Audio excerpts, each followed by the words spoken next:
Hi, and welcome to this brief tutorial on how to add MongoDB to your Express app. So I'm assuming you already have an Express app that's fully functional. So you can, if you start the server, you don't see any error messages and it's functioning. So with that assumption, I'm gonna go ahead and get started. The first thing we gotta do is we gotta get ready to install MongoDB. Yeah, that's right. Apparently you can't just install MongoDB. You first got to do a few other things, including installing xcode. So we're gonna go ahead and install xcode first, and you're gonna install xcode with the following command. I already have xcode installed, so it'll tell me xcode has already been installed. Next up is make sure you install Brew. And if you pull up the link that I shared in the description, which is to the official MongoDB page that includes the documentation on how to install MongoDB on your computer, you'll see that it has a link to installing Brew. So once you click on it, it has a command right there at the top. Go ahead and copy that and paste it and run it. I already have Brew installed, so I'm not going to do that part. Okay, once you have xcode installed and you have Brew installed, the next step is actually going to be something slightly different from what you see on the official documentation page. What you're actually going to do is you're going to run the following command. And I'm going to have this command listed in the description as well. So go ahead and run this command. It's going to change ownership of some of the Brew directories and some of the files. So go ahead and run that. Okay, once that is done with its operation, the next step is to download the official homebrew formula for MongoDB. So it's right here. So we're going to go ahead and copy that. And we're going to wait till the change of ownership operation is done before we run it, of course. And for some strange reason, this part always takes a while. Okay, it's done. So go ahead and run the next command. While that is running in the background, we're going to move on. And the next step is to verify that we meet the installation prerequisites. So there's a command for that. So the last command looks like it ran successfully, no issues there. So again, we grab this next command right here under installing MongoDB 4.4 Community Edition. That first command right there. And that looks good. I got something back. I didn't get an error message, so that's a good sign. Next step is to actually install MongoDB. So this is the actual command that will actually install MongoDB database.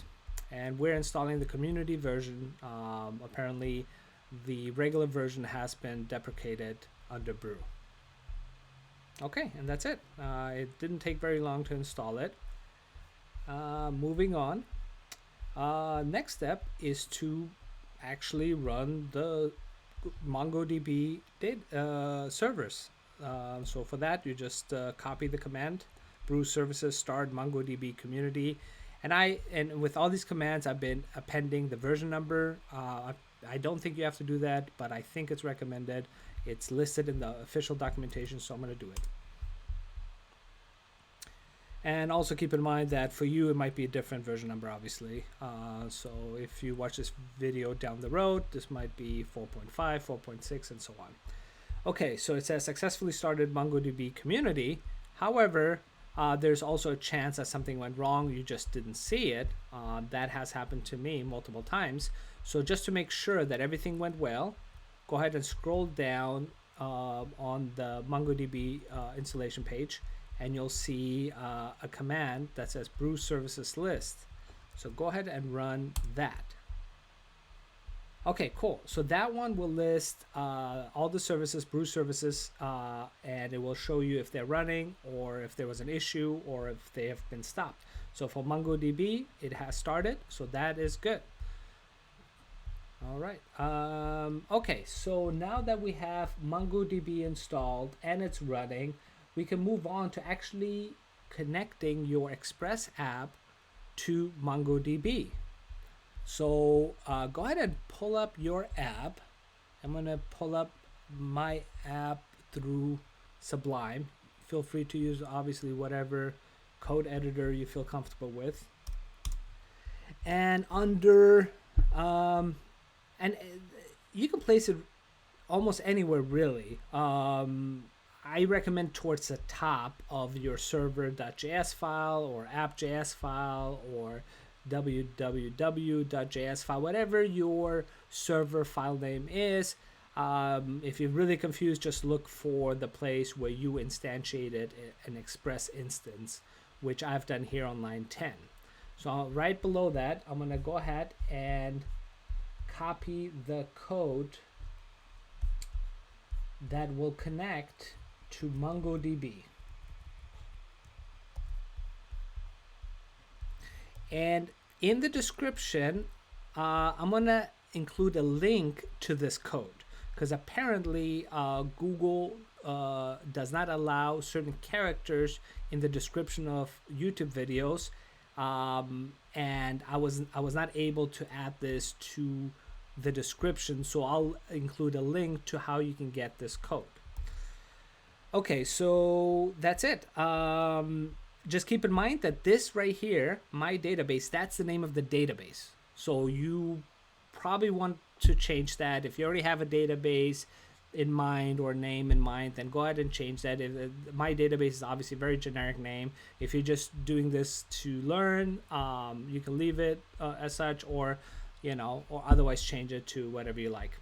Okay, so make sure to save your file. That's a super easy mistake to make. And let's see, I believe we have one more step left before we can actually start our server and see it connect to MongoDB. The last step left to do is to install Mongoose. So do an npm install Mongoose. Okay, done.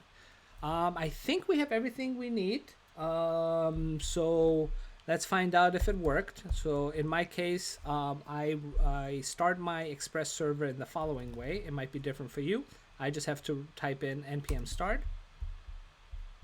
And this first message right here, that's my server message, meaning my server connected successfully or started successfully. And the second message right here just says that we connected to MongoDB. So this message should be the same for you if it worked and if you did not change the message itself. Okay, I hope this helped. I know a lot of you are just looking for a quick, easy way to add MongoDB to your Express app, and hopefully this did the trick. If it didn't, let me know. I would love to hear why it didn't work, what kind of error messages you ran into. Most likely, if you ran into an issue, a problem, it's probably related to permissions. There's a lot of issues in terms of permissions. There's a certain database folder that needs to have the right permission. So just let me know. I would love to hear about that. And that's it. So talk to you guys later. Take care.